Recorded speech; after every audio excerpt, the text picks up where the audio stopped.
এটা Samsung Galaxy A31 mobile দিয়ে করা একটি ভিডিও। যেমনটা দেখতে পাচ্ছেন, ভিডিও কোয়ালিটি খুবই খারাপ, স্টেবিলাইজেশন নেই বললেই চলে। আর এটা মোটর সাইকেলের একটা স্ট্যান্ডের সাথে রাখা ছিল। স্ট্যান্ড কোয়ালিটি ভালো, কিন্তু যেহেতু কোনো অপটিক্যাল ইমেজ স্টেবিলাইজেশন বা এই জাতীয় কিছু এই ধরনের লো বাজেট ফোনে থাকে না, তাই এটার থেকে ভালো ভিডিও কোয়ালিটি আশা করাও ঠিক হবে না। তারপরে এটা চেষ্টা করে দেখেছিলাম।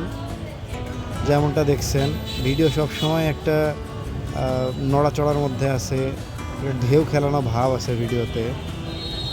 এটা দিয়ে খুব একটা কাজে ব্যবহার করার মতো ভিডিও পাওয়া যাবে না। ব্যাস এরকমই আর কি ভিডিও কোয়ালিটি। ধন্যবাদ সবাইকে।